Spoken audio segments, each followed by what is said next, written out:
Mal ehrlich, darum geht's doch beim Campen auch. Mitten in der Natur leben, dabei aber noch den einen oder anderen Komfort eines mobilen Untersatzes genießen können. Dazu gehören auch ein Dach über dem Kopf und ein toller Ausblick in die weite Landschaft. Kastenwagen trumpfen dick auf mit ihren großen Türen, von denen die meisten anderen Fahrzeugtypen nur träumen können.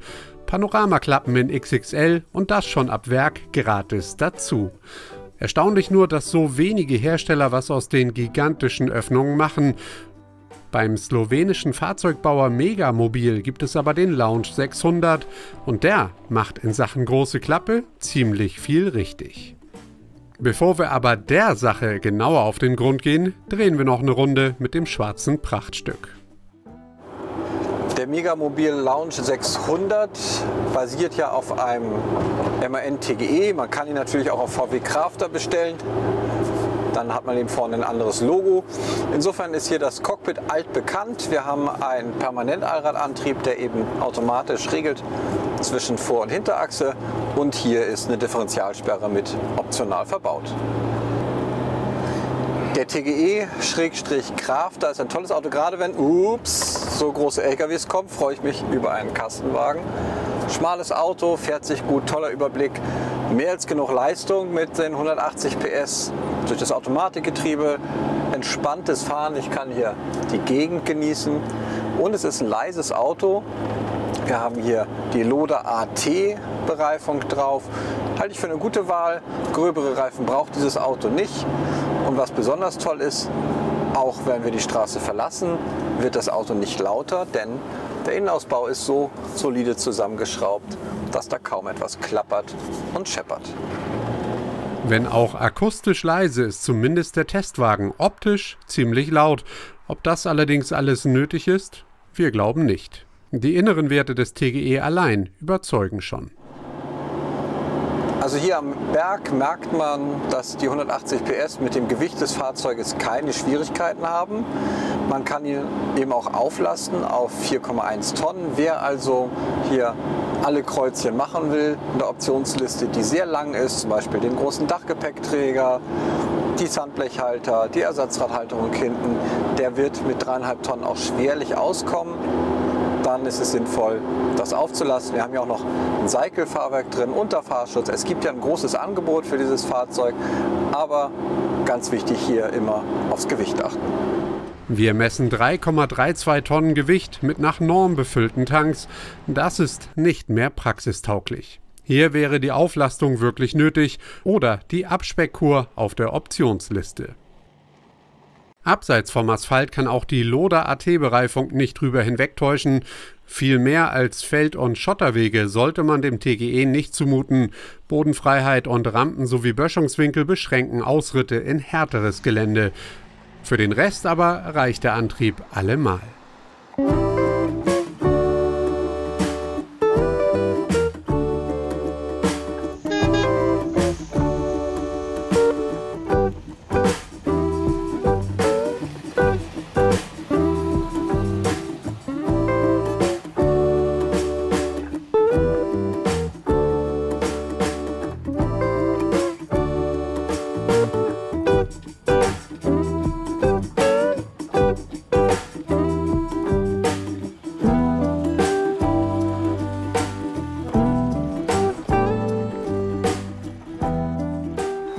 Wir sind hier beim Testwagen unterwegs mit einem MAN TGE 3180, also 3,5 Tonnen Gesamtgewicht, und hier steckt der 1,9 Liter Turbodiesel drin.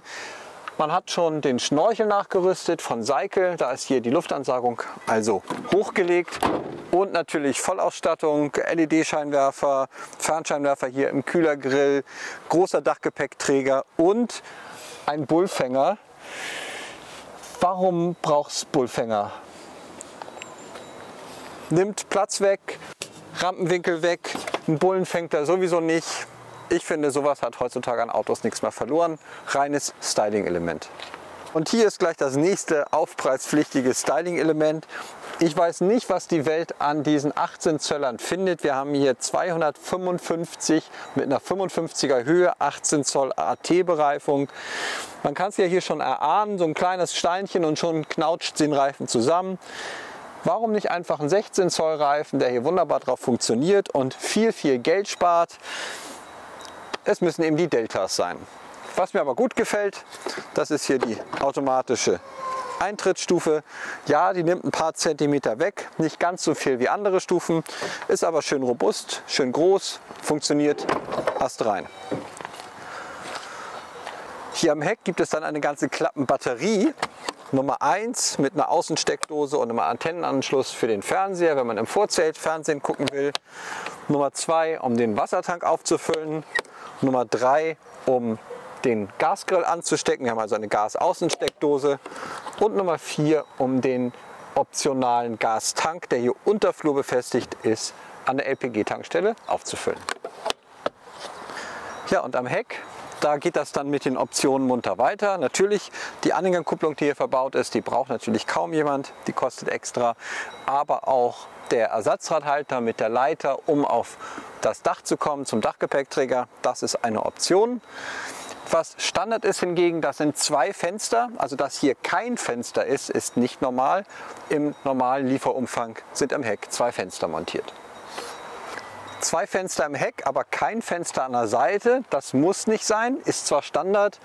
Optional kann man sich hier in dieses kleine Alkovenelement ein Ausstellfenster noch einsetzen lassen. Dann gibt es weitere Klappen. Einmal hier den Landstromanschluss. Das ist der Abgasaustritt von der Boilerheizung. Und hier ist die Außendusche versteckt, denn das Badezimmer, das ist ja hier hinter der Wand. Kommen wir jetzt aber mal wie versprochen zum eigentlichen Trumpf des Lounge 600. Tada! Wenn das keine Panoramaklappe ist. Da guckt manch einer erstaunt. Ja, kann man wohl sagen. Bei seinem Lounge 600 ordnet Megamobil tatsächlich alles dieser Sitzgruppe im Heck unter, dass ich eben dieses tolle Gefühl habe, Hecktüren auf, in der Freiheit sitzen, quasi die Panoramaklappe in XXL. Große Sitzgruppe, flexibler Tisch, an dem ich arbeiten kann, frühstücken kann, kann mir meine Beine ausstrecken. Aber damit das funktioniert, muss in diesem Fahrzeug eben einiges anders gedacht werden als bei herkömmlichen Vans. Angefangen mit dem Bett, das erscheint auf Knopfdruck. Und ist es nicht toll, wenn man auf irgendwelche Knöpfe drücken kann, damit sich was bewegt? Am Abend senkt man dann das Hubbett ab und dann hat man hier im Bereich der Ohren knappe 1,90 Meter Länge und 1,40 Meter Breite. Damit ich aber gut schlafen kann, muss ich dann noch die Gurte hier, das Ganze abrollen und die Gurte hier einhängen. Und das sollte ich morgens beim Hochfahren nicht vergessen, sonst sieht das nämlich so aus. Ups, naja, Schwund ist immer ein bisschen. An sich ist die Idee, die Gurte für mehr Platz aus dem Weg zu nehmen, aber sehr gut. Damit die große Sitzgruppe ins Heck passt, muss natürlich alles deutlich nach vorne rücken. Man sieht das hier, das Badezimmer, die Rückwand, die stößt direkt an den Fahrersitz. Das Badezimmer selbst ist sehr groß, allerdings habe ich da so 1, 2 Fragen. Warum zum Beispiel gibt es hier eine verstellbare Duschbrausenhalterung, aber mehr als meine Schulter beduschen kann ich damit auch nicht? Denn man merkt, die Stehhöhe ist sehr gering, ich bin bei unter 1,90 Meter, das ist sehr knapp. Und drehe ich mich um, freue ich mich zwar über einen Spiegel, aber mehr als meinen Bauch kann ich da mir nicht angucken.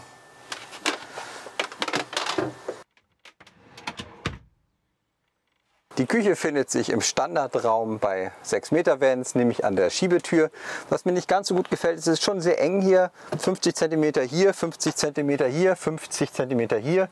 Das merke ich, wenn ich mich hier mal ein bisschen umdrehen will. Dann schupper ich entweder schon an der Badezimmerwand oder an dem Oberschrank. Auch muss ich erstmal beiseite gehen, um die Klappe hier öffnen zu können. Das überzeugt mich nicht so ganz. Was ich aber toll finde, das sind die vielen Funktionen, die hier noch versteckt sind. Ich habe hier ein bisschen zusätzliche Arbeitsfläche. Ich habe ein weiteres Fach hier an der Seite. Hier gibt es ein Fach, an das komme ich von innen und von außen ran. Und ganz unten ist sogar noch ein kleiner Tresen versteckt. Die Küche selbst hat einen zweiflammigen Gasherd und eine Spüle, beides unter Glas. Ganz normaler Campervan-Standard. Aber wenn ich wissen will, was im Kochtopf drin ist, dann bleibe ich lieber hier und koche von der Seite. Denn von hier bin ich einigermaßen blind und weiß nicht mehr, was da am Herd wirklich passiert. Bei der Technik orientiert sich Megamobil dann schon an üblichen Standards bei der Platzierung. Demnach finden wir auf der Beifahrerseite den Wassertank, der übrigens sehr gut erreichbar ist hier mit seinen Serviceklappen. Was ich nicht so verstehe, ist, warum man dieses Kabel hier so hat frei fliegen lassen, denn das ist nochmal ein gut zugänglicher Nutzraum. Und hier auf der gegenüberliegenden Seite, da ist die Elektrik untergebracht.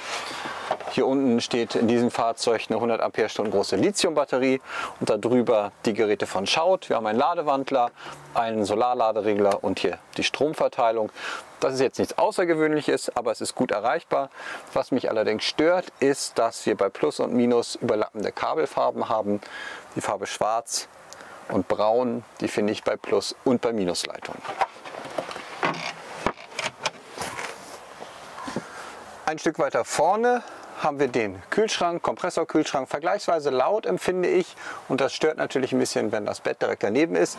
Er lässt sich allerdings in zwei Richtungen öffnen. Das ist natürlich praktisch, um einmal von hinten und einmal von der Küche ranzukommen. Oben drüber ist das Bordmonitoring, also einmal das Heizungsbedienpanel und hier ein Bordmonitor. Das Bett steuere ich an der Stelle, und hier unten drunter, da ist die Heizung eingebaut. Das ist eine Truma Kombi D, also eine Diesel-Luftheizung mit Boilerfunktion, sehr sorgfältig verbaut. Und ich komme auch hier an den Frostwächter, an das Frostventil sehr gut ran. Das gefällt mir außerordentlich gut. Und wie sieht es bei der Qualität des Ausbaus aus? Die ist tatsächlich deutlich über dem Durchschnitt. Wir haben ein stabiles Sperrholz mit robusten Oberflächen. Es gibt jede Menge Steckdosen, USB 12 Volt, es gibt viel indirekte Beleuchtung. Mir würden ein bisschen Leselampen fehlen, das ist aber mal ein Detail. Innenverkleidung ist sehr aufwendig gemacht, er ist auch gut gedämmt. Also man sieht das hier zum Beispiel, die Holme sind extra nochmal mit Schaumstoff verkleidet. Nur in manchen Ecken, wie zum Beispiel hinten im Badezimmer, da ist das nicht ganz so sorgfältig gemacht. Aber auch das ist schon mehr als in anderen Fahrzeugen üblich. Und das gefällt mir hier sehr gut. Klingt doch schon mal gar nicht schlecht. Jetzt wäre es natürlich gut zu wissen, was dieses Megamobil denn so kostet. Gerne hätte ich euch gesagt, dass hier hinter mir ein absolutes Superschnäppchen steht, denn auf den ersten Blick wäre das fast der Fall.